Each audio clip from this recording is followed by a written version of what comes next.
नमस्कार दोस्तों, एक बार फिर से स्वागत है आपका। तो दोस्तों, आज हम एक्सप्लेन करने वाले हैं जाने जान मूवी को। तो वीडियो को शुरू करते हैं, और अगर वीडियो अच्छा लगे तो वीडियो को लाइक जरूर कीजिएगा, और इसी तरह के वीडियोस पाने के लिए आप हमारे इस चैनल को सब्सक्राइब कीजिएगा, ताकि आपको इसी तरह के लेटेस्ट और फ्रेश कंटेंट मिलते रहे। तो फिल्म की कहानी शुरू होती है नरेन नाम के मैथ्स टीचर से, जो कि बहुत ही ज्यादा उदास बैठे हुए थे। तभी अचानक से हम देखते हैं कि वो अपने गले में फांसी का फंदा लगा लेते हैं, और जब वो फांसी लगाने ही वाले थे कि तभी उनकी आंख खुल जाती है। मतलब कि ये सब कुछ एक सपना था। आगे हम माया किसुदा को देख पाते हैं, जो कि कलिंगपोंग में कॉफी शॉप चलाती है। उसकी एक 16 साल की बच्ची भी है, जिसका नाम तारा है। वो स्कूल जाती है। तारा पढ़ने में काफी तेज है, और उसके पिता नहीं है। मतलब कि तारा सिर्फ अपनी माँ के साथ रहती है। दोनों की दिनचर्या एकदम सेम है। यहाँ पर माया अपनी कॉफी शॉप चली जाती है, तो तारा स्कूल चली जाती है। वहीं यहाँ पर हम तीसरे शख्स मतलब कि नरेन को देख पाते हैं, जो कि हर रोज तारा और माया को जाते हुए देखता है। और कहीं ना कहीं नरेन जो है वो माया को पसंद करता है, इसलिए तो वो आईने के सामने खड़े होकर माया से बात करने की तैयारी कर रहा होता है, और ऐसा वो हर रोज करता है। नरेन दरअसल न मैथ्स का एक टीचर है, और वो एक बहुत ही ब्रिलियंट टीचर है। इसके बाद माया के कॉफी शॉप को दिखाया जाता है, जहाँ पर की गॉसिप चल रही होती है, जहाँ पर माया के साथ काम करने वाले लोग नरेन और माया के बारे में बात कर रहे थे। और माया के साथ काम करने वाली प्रेमा यहाँ पर माया से कहती है कि आपको टीचर पसंद करते हैं, लेकिन माया को ऐसा कुछ भी नहीं लगता है। तब प्रेमा उससे कहती है कि कल तुम कॉफी शॉप में नहीं आई थी, और इसी कारण टीचर भी कल कॉफी शॉप में नहीं आए थे,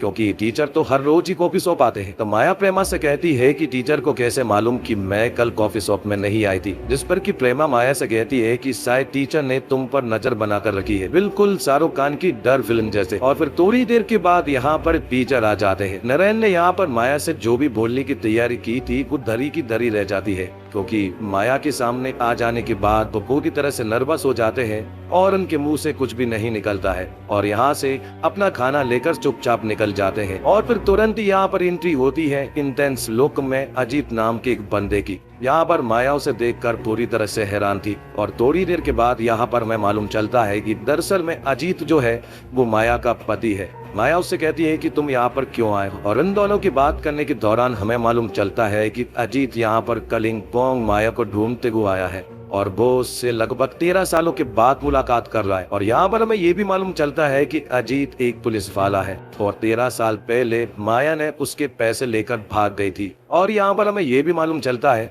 कि माया का नाम माया नहीं बल्कि सोनिया है। थोड़ी बात करने के बाद अजीत तो यहाँ से चला जाता है, लेकिन माया बहुत अच्छे से समझ गई थी कि ये प्रॉब्लम इतने जल्दी नहीं टलने वाली। आगे स्कूल का सीन दिखाया जाता है, जहाँ पर कि हम नरेन सर को देख पाते हैं, जो कि दीपक नाम के एक लड़के से कॉइन वाली बैट लगाते हैं, जिसमें जिसके हाथ में सिक्का आएगा वो जीत जाएगा। और हर बार यहाँ पर नरेन सर ही जीतते हैं। आगे एंट्री होती है करण आनंद नाम के एक पुलिस इंस्पेक्टर की, जिसके पास एक केस आता है, और वो केस दरअसल में अजीत मात्रे का था, जिसने ढेर सारा पैसा लेकर फरार हो गया है। यहाँ पर हमें मालूम चलता है कि अजीत मात्रे पुलिस वाला तो है ही, साथ ही उसके बहुत सारे काले धंधे भी है, और उसने बहुत सारे पैसे लेकर फरार हो गया है। तो करण अजीत के बारे में पता करने के लिए पैराडाइज क्लब में जाता है, और ये पैराडाइज क्लब दरअसल में अजीत का ही है। और यहाँ पर उसे मालूम चलता है कि अजीत जो है कलिंगपोंग गया है, और उसने कहकर गया है कि उसकी लॉटरी लगने वाली है, इसलिए वो कलिंगपोंग जा रहा है। दूसरी तरफ हम अजीत और माया को देख पाते हैं, वो दोनों आपस में बात कर रहे थे। अजीत यहाँ पर माया से कहता है कि मैं पूरी तरह से बदल गया हूँ, और वो पुलिस की नौकरी भी छोड़ रहा है, और अपने सारे काले धंधे भी, और अब वो तुम्हारे साथ एक फैमिली के रूप में रहना चाहता है, और तारा के साथ भी, जो कि अब बड़ी हो गई है। लेकिन यही सुनने के बाद यहाँ पर माया को यकीन हो जाता है कि यहाँ पर अजीत पूरी तरह से ठीक नहीं हुआ है, और उसके दिमाग में कुछ ना कुछ तो जरूर चल रहा है। इसलिए वो तुरंत ही अपनी बेटी तारा को स्कूल से लेकर अपने घर जाती है, क्योंकि अजीत को अभी तक तारा के बारे में नहीं मालूम था, लेकिन अब उसे तारा के बारे में मालूम चल गया है। आगे हम देखते हैं नरेन टीचर को, जो कि जूडो कराटे की प्रैक्टिस में जाते हैं, और हर रोज वो यहाँ पर प्रैक्टिस किया करते हैं। अब तारा और माया अपने घर पर थी, वो दोनों कुछ न कुछ काम कर रही थी, तभी यहाँ पर उनके दरवाजे पर अजीत आ जाता है। अजीत यहाँ पर माया से बात करने के लिए आया था, और अपनी बेटी तारा से मिलने के लिए, लेकिन उसने काफी ज्यादा पी हुई थी। यहाँ पर माया उससे कहती है कि तारा सिर्फ और सिर्फ मेरी बेटी है, और उससे तुम्हें मिलने का कोई भी हक नहीं है। लेकिन यहाँ पर अजीत जो है वो माया के साथ बदसलूकी करने लगता है, और उसकी गर्दन भी पकड़ लेता है, और उसे बुरी तरह से टॉर्चर करने लगता है। ये सब कुछ तारा को नहीं देखा जाता और वो एक वाटर हीटर की मदद से अजीत के ऊपर वार कर देती है, जिससे अजीत को खून निकल आता है और उसे बहुत तेज गुस्सा भी आ जाता है, जिस वजह से वो तारा को बेरहमी से मारने की कोशिश करने लगता है। लेकिन तभी यहाँ पर माया उसका उसी वाटर हीटर से गला पकड़ लेती है और यहाँ पर तारा जो है उसके हाथ पकड़ लेती है। वाटर हीटर से गला दबने की वजह से यहाँ पर अजीत की मौत हो जाती है। यहाँ पर उन दोनों को बहुत ज्यादा दुख हो रहा था, क्योंकि अब वो बहुत बुरे फंसने वाले थे। लेकिन यहाँ पर माया चाहती है कि वो सब कुछ कन्फेस कर दे पुलिस के सामने। तभी वो बाहर आती है और बाहर आते से ही उसकी मुलाकात होती है यहाँ पर टीचर नरेन से। नरेन को देखते ही वो पूरी तरह से डर जाती है। नरेन से पूछता है क्या सब कुछ ठीक है, जिस पर कि माया उससे कहती है कि घर में एक कॉकरोच भरा आया था और इसी वजह से वो बुरी तरह से डर गई थी, लेकिन अब उसने उसे मार दिया है। जिसके बाद माया अंदर जाती है और वो अपनी बेटी के साथ बहुत रोती है। उसे इस बात का डर था कि इन सब में तारा भी ना फैल जाए, इसलिए वो तारा से कह रही होती है कि हम पुलिस को सब कुछ सच बताएंगे, लेकिन ये सब कुछ मेरे ऊपर ही आना चाहिए। लेकिन तभी यहाँ पर वो देखते हैं कि बाहर से कोई सुन रहा था और वो कोई और नहीं बल्कि नरेन टीचर थे। वो इनसे कहते हैं कि लाश को ठिकाने लगाने में तुम्हें मेरी मदद चाहिए होगी और पुलिस को सब कुछ कन्फेस कर देने से कुछ भी नहीं हो जाए और मैं तुम्हारी मदद भी कर सकता हूँ। तब यहाँ पर माया दरवाजा खोलती है। नरेन सर अंदर आते हैं और उनके अंदर आने के बाद माया उनसे सवाल पूछती है कि आपको कैसे मालूम कि अंदर एक मर्डर हो गया है, जिस पर कि नरेन सर उससे कहते हैं कि मैं एक मैथ्स का टीचर हूँ और उसने पहले ही सब कुछ देख लिया था कि ये आदमी जब कॉफी शॉप में आया था तो बहुत ही इंटेंस लुक में आया था, आप भी परेशान लग रही थी और ये बंदा सिगरेट पी रहा था और दरवाजे के बाहर भी एक सिगरेट का टुकड़ा पड़ा हुआ है। और उससे भी बड़ी बात, जब आपने वो कॉकरोच वाली बात की थी तो मैं तुम्हारी मदद जरूर करूंगा, इस बॉडी को ठिकाने में लगाऊंगा। यहाँ पर पुलिस भी आई और इस मामले में मैं भी फंस चुका हूँ, लेकिन अगर मेरे कहने के मुताबिक तुमने सब कुछ किया तो किसी को भी कुछ नहीं होने वाला। सबसे पहले तो हमें यहाँ के सारे सबूत मिटाने हैं और हमें वही एविडेंस सामने रखने हैं जो कि हमें पुलिस को दिखाने हैं। और अब क्योंकि नरेन सर एक मैथ्स के टीचर है, इसलिए वो सब कुछ कैलकुलेट करते हैं और रिजल्ट तक का सब कुछ सोच लेते हैं कि आगे क्या हो सकता है। इसके बाद कलिंगपोंग में एंट्री होती है करण की,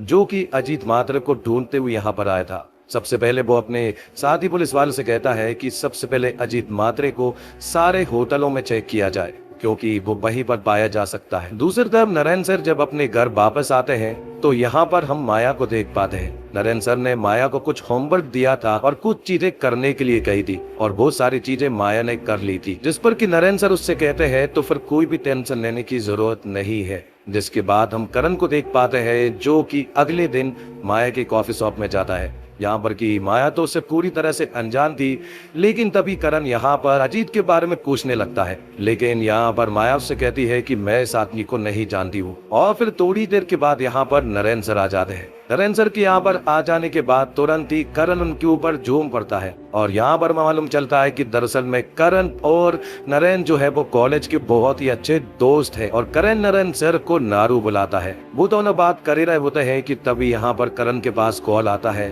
और उन्हें मालूम चल गया था कि अजीत मात्रे किस होटल में रुका हुआ था। लेकिन जाते जाते करण नारू से कहता है कि वो जल्द ही मिलेंगे। अब ये सारी चीजें देखकर माया पूरी तरह से घबरा जाती है। वो यहाँ पर बाहर आती है और नरेन सर से बोलती है कि मुझे बहुत ज्यादा डर लग रहा है। लेकिन नरेन सर उससे कहते हैं कि मैंने जो भी तुमसे चीजें करने को कही थी तुमने की, जिस पर कि माया कहती है कि हाँ, जिस पर कि नरेन सर कहते हैं कि मैं बाहर को भी बात नहीं कर सकता हूँ, तुम्हें कुछ भी नहीं होगा। और इतना बोलकर वो यहाँ से चले जाते हैं। आगे हम देखते हैं करण को, जो कि अजीत के होटल में पहुंच चुके थे, जहाँ पर कि कमरा पूरी तरह से बिखरा हुआ था। वो यहाँ पर होटल के मैनेजर से पूछते हैं कि क्या अजीत ने तुमसे कुछ पूछा था, जिस पर कि वो उन्हें बताता है कि अजीत ने मुझसे एक स्कूल के बारे में पूछा था। ये सुनने के बाद करण तुरंत ही स्कूल के बाहर चला जाता है। स्कूल के बाहर जब वो खड़े हुए थे तभी उनकी नजर पड़ती है माया के ऊपर और उसे देखकर करण को याद आता है कि ये तो वही औरत है जिससे कि मैं कॉफी शॉप में मिला था। तब वो लोग पीछा करते करते माया के घर के बाहर आ जाते हैं, जिनका नेवर नरेन सर थे, जो बात करण को नहीं मालूम थी। लेकिन नरेन ने यहाँ पर उन्हें साफ साफ देख लिया था। असली नरेन सर एक एसटीडी बूथ से माया के पास कॉल करते हैं। वो माया से कहते हैं कि जल्द पुलिस तुम्हारे घर पर आएगी, क्या तुम्हारी और अजीत की मैरिज रजिस्टर हुई थी, जिस पर कि माया हाँ कहती है। जिसके बाद यहाँ पर नरेंद्र सर उसे आगे की सारी प्लानिंग बता देते हैं कि आगे क्या क्या करना है। और साथ में वो माया को ये भी बता देता है कि करण बहुत ही ज्यादा इंटेलिजेंट है और शातिर भी है और वो तुम तक जरूर पहुंचेगा। अगले दिन करण को मालूम चलता है अजीत की डेड बॉडी के बारे में। वो उस जगह पर जाने लगते हैं जहाँ पर की अजीत की डेड बॉडी मिली थी। उसे पूरी तरह से जला दिया गया था और उन्हें पता चल गया था कि अजीत की डेड बॉडी है। और वो सिर्फ बॉडी से पता नहीं चला है बल्कि एक आइडेंटिटी कार्ड से पता चली है जो कि आधी जली हुई थी। यहाँ पर जैकेट में थोड़ा सा खून भी लगा हुआ था, इसलिए डीएनए टेस्ट के लिए वो होटल जाते हैं जहाँ पर कि अजीत रुका हुआ था। तो वो वहां से अजीत के कंधे से बाल निकाल लेते हैं और डीएनए टेस्ट के लिए पहुंचा देते हैं। और यहाँ पर उन्हें मालूम चलता है कि डीएनए टेस्ट में यहाँ पर बाल और जैकेट के खून दोनों एक ही आदमी के पाए गए हैं, मतलब कि वो डेड बॉडी अजीत की है। और ये मौत 10 तारीख को लगभग शाम को 7:30 के आसपास हुई है। ये जानने के बाद करण तुरंत ही अगले दिन पहुंच जाता है माया के घर पर। माया के घर पर वो फिर से अजीत की तस्वीर दिखाते हुए पूछता है कि ये आदमी कौन है, जिस पर कि माया उसे बताती है कि ये मेरा पति था, लेकिन मैं इसकी शक्ल भी नहीं देखना चाहती हूँ और हम इससे कोई भी संबंध नहीं रखना चाहते हैं। करण से कहता है कि जब तुम्हें इसके बारे में मालूम था तो पहले तुमने क्यों नहीं बताया। तो माया उससे कहती है कि हम इस आदमी से कोई भी संबंध नहीं रखना चाहते और वो यहाँ पर उससे पैसे लेने के लिए आया था और पहले भी वो हमेशा ही पैसे लेने के लिए आया करता था। तो करण माया से पूछताछ के लिए उसे पुलिस स्टेशन ले जाता है क्योंकि अजीत के केस में माया ही एक लौती सस्पेक्ट है। यहाँ पर करण माया से कहता है कि तुम अजीत के पैराडाइज क्लब में गंदा काम किया करती थी, जिसके बारे में हमारे पास सारे सबूत है। ये देखने के बाद यहाँ पर माया उससे कहती है कि मैं उससे प्यार करती थी, बहुत प्यार करती थी और मैंने उससे शादी भी की। तारा उसी की लड़की है, लेकिन उसने मुझे पैराडाइज क्लब के हाथों बेच दिया था, इसलिए वो वहां से भाग गई थी। ये सुनने के बाद करण माया से पूछता है कि आखिर 10 तारीख की रात को तुम कहाँ पर थी, जिस पर कि माया उसे बताती है कि वो अपनी बेटी के साथ सबसे पहले 6 बजे एक फिल्म देखने के लिए गई थी।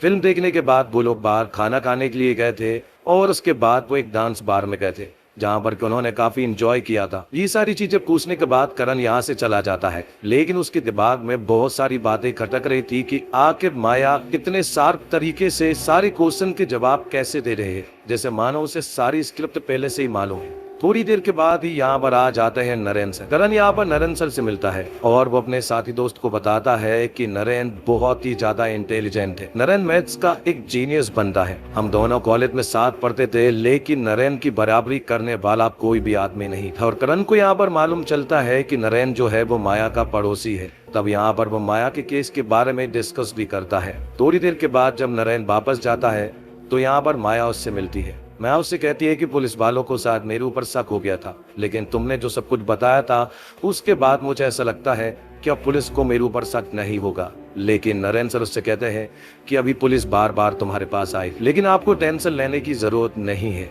और ये सुनने के बाद माया यहाँ पर नरेंद्र सर को गले लगा लेती है। ये देखकर नरेंद्र सर को बहुत अच्छा लगता है। अगले दिन करण माया के घर से सबूत के तौर पर मूवी की टिकट्स मंगवा लेता है और उन्हें देखकर मालूम चलता है कि वो दोनों फिल्म देखने के लिए गए थे, लेकिन टिकटों को कौन संभाल कर रखता है ये उसके दिमाग में खटक रही थी। और भी बहुत सारी बातें थी जो कि करण के दिमाग में खटक रही थी, क्योंकि इस केस के पीछे एक लौती सस्पेक्ट की है और वो है सिर्फ माया। वो लोग गलत भी हो सकते हैं, लेकिन कहीं ना कहीं उसे ऐसा लग रहा है कि इसके पीछे माया का ही हाथ है। अभी रात हम देखते हैं करण को नरेंद्र सर के यहाँ पर, जो कि बहुत ही अच्छे दोस्त है, इसलिए वो यहाँ पर उनके घर पर आया हुआ था। वो यहाँ पर कुछ चीजें देख रहा था और यहीं पर कुछ मैथ की प्रॉब्लम्स भी थी। उन्हें देखकर नरेंद्र सर उससे कहते हैं कि ये सारी प्रॉब्लम्स है और इन सारी प्रॉब्लम को उसे सॉल्व भी करना है। और एक प्रॉब्लम को उसने 10 साल में सॉल्व कर भी ली थी, लेकिन जब वो पब्लिश करने के लिए गया था उसके 40 घंटे पहले उसे मालूम चला 40 घंटे पहले इस प्रॉब्लम को किसी और ने सॉल्व कर ली है और इस तरह से उसकी 10 साल की मेहनत वेस्ट हो गई है। इसी तरह से एक प्रॉब्लम और है और उसे सॉल्व करने में उसे 15 साल लगेंगे, लेकिन तब अगर जब वो उस पर फुल टाइम वर्क कर पाता। और यहाँ पर डॉक्टर को कुछ सबूत मिलते हैं कि अजीत की मौत होने से पहले उसका किसी हीटर से गला घोटा गया है और उसके सर पर भी एक निशान है, मतलब कि उसी वाटर हीटर से पहले उसके सर पर मारा गया था। लेकिन वो वाटर हीटर कहाँ पर है ये हमें नहीं मालूम है। इसलिए अगले ही दिन हम करण को देखते हैं जो कि मैं से मिलने के लिए जाता है। वो यहाँ पर उससे कहता है कि क्या वो आज रात मेरे साथ कह रहे हो कि बार में चलोगी, उसी बार में जब 10 तारीख को आप अपनी बेटी के साथ वहां पर गई थी।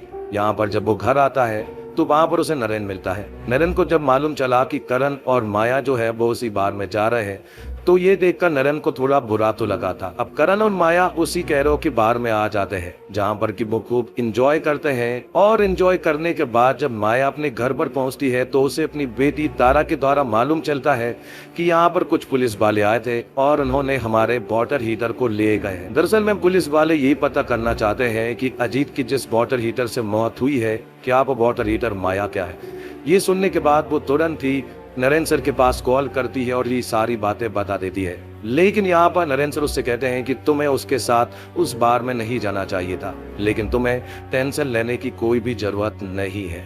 अगले सीन में हम देखते हैं कि जब वो लोग वाटर हीटर को चेक करते हैं तो उन्हें मालूम चलता है कि इस वाटर हीटर से अजीत की जान नहीं ली गई है। मतलब कि माया के ऊपर अब कोई भी चार्जेस नहीं है और उसके ऊपर कोई भी सस्पेक्ट की नजर भी अब नहीं रहेगी। यहाँ पर करण अगले दिन माया के पास जाता है। वो उससे कहता है कि तुम निर्दोष हो और अब मैं मुंबई वापस जा रहा हूँ। लेकिन जाने से पहले यहाँ पर काम करने वाली प्रेमा यहाँ पर करण से बात करती है और वो उसे बताती है कि आपकी तरह एक टीचर भी है और वो भी माया को बहुत ज्यादा पसंद करता है और वो यहाँ पर डेली आता है। जबकि नरेन सर ने करण को बताया था कि वो उस कॉफी शॉप में कभी कभी ही जाया करता है और माया से भी उसकी बहुत ही कम बात होती है। और ये सारी चीजें सुनने के बाद तो करण को पूरी तरह से यकीन हो गया था कि इन सब के पीछे जरूर नरेन का ही हाथ है। करण समझ गया था कि मेरे हाथ में सबूत इसलिए नहीं लग रहे हैं क्योंकि इस केस के पीछे किसी जीनियस दिमाग का हाथ है। सबसे पहले करण जो है स्कूल में जाता है और वो वहां जाकर पता करता है कि 10 तारीख को नरेन स्कूल आया था कि नहीं, और यहाँ पर उसे मालूम चलता है कि सालों बाद नरेन ने किसी दिन छुट्टी ली थी और वो तारीख थी 10। तब करण तुरंत ही रात को नरेन से मिलने के लिए पहुंच जाता है और वो उससे कहता है कि मुझे ऐसा लग रहा था कि माया झूठ बोल रही है और उसी ने मर्डर किया है, लेकिन मैं ही नहीं देख पा रहा था कि शायद माया के पीछे कोई और आदमी हो सकता है और उस आदमी ने ये सब कुछ किया हो। करण नरेन से पूछता है कि आखिर वो 10 तारीख को कहाँ पर था, जिस पर कि नरेन उसे बताता है कि 10 तारीख को वो अपने घर पर ही था क्योंकि उसकी तबीयत खराब थी। रही ना कहीं करण को नरेन पर पूरी तरह से यकीन हो गया था, लेकिन उसके पास कोई भी सबूत नहीं था, इसलिए वो उसे अरेस्ट नहीं कर पाया। जिसके बाद नरेन जब अपने घर पर पहुंचता है तो उसे माया मिलती है। माया उससे कहती है कि पुलिस वालों को अब मेरे ऊपर शक नहीं है, लेकिन वो मुझसे कह रहे थे कि तुम मुझसे प्यार करते हो और हम दोनों के बीच में कुछ है। तब मैंने उन्हें समझाया कि हम दोनों के बीच में कुछ भी नहीं है और मेरे अंदर उनके लिए कोई भी फीलिंग्स नहीं। ये सारी बातें सुनने के बाद नरेन सर उससे कहते हैं कि कल तुमसे पुलिस बहुत सारे सवाल पूछेगी, लेकिन मैंने जो तुम्हें बताया है तुम्हें वही बताना होगा। और ये सारी बातें बताने के बाद कल के बाद से पुलिस तुम्हें कभी भी परेशान नहीं करेगी। ये सारी बातें बोलने के बाद नरेन सर अपने घर में जाते हैं और घर में जाकर बहुत ज्यादा रोते हैं। अगली सुबह वो बहुत सारी चिट्ठियां लिखते हैं और चिट्ठी लिखने के बाद वो माया के दरवाजे पर उन्हें छोड़ देते हैं। यहाँ से वो सीधा स्कूल पहुंचते हैं। स्कूल पर उनकी मुलाकात होती है दीपक से। वो यहाँ पर कॉइन की फिर से बैट लगाते हैं और इस बार नरेन सर दीपक से हार चुके थे। ये देखने के बाद दीपक बहुत ज्यादा खुश हुआ था, लेकिन नरेन सर को मालूम है कि ये उनकी एक आखिरी हार है। ये सब हो जाने के बाद नरेन सर पहुंच जाते हैं पुलिस स्टेशन, जहां पर कि वो करण के सामने थे। वो उसे बताते हैं कि मैं सब कुछ कन्फेस करना चाहता हूँ। वो बताना चाहता है कि अजीत को उसी ने मारा है और वो भी माया डिसूजा के कहने पर, क्योंकि वो माया डिसूजा का बॉडीगार्ड है और वो मुझसे जो कहती है मैं वो करता हूँ क्योंकि यही मेरा धर्म है। मैं उनका बॉडीगार्ड हूँ, इसके बारे में किसी को कुछ भी नहीं मालूम है। मैं बस एक स्कूल का टीचर हूँ, यहाँ तक कि उनकी बेटी तारा तक को नहीं मालूम है कि मैं उनका बॉडीगार्ड। जिसके बाद वो करण को बताते हैं कि अजीत को 10 तारीख को उसने 7:30 के आसपास अजीत को कैसे मारा था और वो उसे ये भी बताते हैं कि वो माया को चिट्ठी भी लिखा करता था और वो उसके घर से वाटर हीटर भी निकाल लाते हैं और इस वाटर हीटर को चेक करने पर उन्हें मालूम चलता है कि इसी वाटर हीटर से अजीत की जान ली गई थी। यहाँ दूसरी तरफ माया से भी पूछताछ की जा रही थी और माया उन्हें बताती है कि वो कोई मेरा बॉडीगार्ड नहीं है और हम दोनों के बीच में बहुत ही कम बात होती है। नॉर्मल कस्टमर की तरह यहाँ पर नरेन से भी बात की जाती थी, लेकिन माया को ये सारी बातें नहीं बताती जो कि नरेन ने करण को बताई है। नरेन ने सारा इल्जाम अपने सर ले लिया था और करण ने ये सारी बातें माया को बता दी। वो माया से कहता है कि इस जुर्म के पीछे सिर्फ और सिर्फ नरेन का हाथ है, तुम पूरी तरह से निर्दोष हो। ये सारी बातें सुनने के बाद माया आखिरी बार नरेन से बात करने के लिए जाती है। यहाँ पर माया नरेन से पूछती है कि आखिर तुमने ये सब कुछ क्यों किया, जिस पर कि नरेन उससे बताता है कि जिसने मेरी जान बचाई हो उसके लिए मैं इतना तो कर ही सकता हूँ। लेकिन माया कुछ भी नहीं समझ पा रही थी। तब यहाँ पर नरेन उसे बताता है कि जब आप पहली बार मेरे घर पर आए थी प्लम्बर का नंबर मांगने के लिए, तब मैं फांसी लगाने वाला था, वो भी अपने पहले प्यार मैथमेटिक्स की। एक मैथ की प्रॉब्लम थी जिसके पीछे मैं 10 साल से लगा हुआ था, लेकिन जब उसने सॉल्व कर ली थी तब न्यूज की तरह उसे मालूम चला कि कुछ 40 घंटे पहले इस प्रॉब्लम को किसी और ने सॉल्व कर ली। मेरी जिंदगी तो वहीं पर खत्म हो गई थी, लेकिन तभी तुमने दरवाजा नॉक कर लिया और मैं तब रुक गया। तो तब आपने मेरी जिंदगी बचाई थी, तो अब मैं आपकी जिंदगी बचा रहा हूँ। ये सारी बातें बोलने के बाद नरेन बहुत जोर से पागलों की तरह चिल्लाने लगता है। तब करण तुरंत ही अंदर आता है और वो माया को यहाँ से ले जाने लगता है, क्योंकि उसे ऐसा लग रहा था कि नरेन पागल हो चुका है। और फिर आखिर में हमें एक ऐसे सच के बारे में मालूम चलता है जिस सच के बारे में सिर्फ और सिर्फ नरेन को मालूम था। यहाँ पर मैं मालूम चलता है कि वो सब कुछ दरअसल में 10 तारीख को नहीं हुआ था, बल्कि अजीत की जान जो है माया और तारा ने 9 तारीख को ली थी। लेकिन एक नई कहानी बुनने के लिए नरेन सर ने 10 तारीख को चुना। उसने यहाँ पर 10 तारीख को फुटपाथ से एक आदमी को उठाया। उसे तैयार करके नरेन ने उसी होटल में लेकर गया जहाँ पर की अजीत रुका हुआ था। जिसके बाद उसे एक सुनसान जगह पर ले गया। वहां से उसके सर पर वाटर हीटर से वार करके उसके गले को उसी वाटर हीटर की डोरी से घोट दिया और फिर केरोसिन डालकर सबको आग लगा दी गई। लेकिन यहाँ पर कुछ सबूत थे जो कि अजीत के थे, जैसे कि अजीत का आइडेंटिटी कार्ड उसे वहीं पर डाल दिया गया। लेकिन खून से सनी हुई जैकेट उसी भिखारी की थी और होटल में जो बाल पाए गए थे वो भी उसी भिखारी के थे, क्योंकि नरेन ने जिस होटल में अजीत रुका हुआ था उसी होटल के कंगे में उस भिखारी के बाल लगा दिए थे। तो कंगे में लगे बाल और जैकेट के खून से ये साबित होता है कि ये दोनों एक ही आदमी के हैं। इससे बिल्कुल भी साबित नहीं होता है कि ये अजीत कुमार के हैं, क्योंकि वो दोनों ही उस भिखारी के थे। और ये सारी चीजें नरेन जब कर रहा था तब 9 तारीख की रात को ही नरेन ने माया और तारा को होमवर्क दे दिया था कि 10 तारीख को उन्हें कहां पर एंजॉय करना है, ताकि 10 तारीख को वो ये सारी चीजें करके ये सारा इल्जाम अपने सर पर ले सके। और अजीत महाते की बॉडी को नरेन ने कहां पर ठिकाने लगाया है ये सिर्फ और सिर्फ नरेन को मालूम है। और फिल्म के आखिरी सीन में हमें मालूम चलता है कि नरेन ने जेल में एक प्रॉब्लम को सॉल्व कर ली है। मैथ की एक प्रॉब्लम थी जिसे सॉल्व करने में 15 साल लगने वाले थे अगर वो फुल टाइम उस पर वर्क करे। तो जेल में रहकर उसे फुल टाइम मिला और उसने मैथ की प्रॉब्लम सॉल्व कर ली थी। और इसी के साथ ये फिल्म यहीं पर खत्म होती है। तो दोस्तों उम्मीद करता हूँ आपको वीडियो पसंद आई होगी। वीडियो पसंद आई हो तो वीडियो को लाइक जरूर कीजिएगा और इसी तरह के वीडियोस पाने के लिए आप हमारे इस चैनल को भी सब्सक्राइब कीजिएगा, ताकि आपको इसी तरह के लेटेस्ट और फ्रेश कंटेंट मिलते रहे। मिलते हैं एक और कमाल की वीडियो के साथ, तब तक के लिए आप हमारे चैनल के साथ बने रहिए।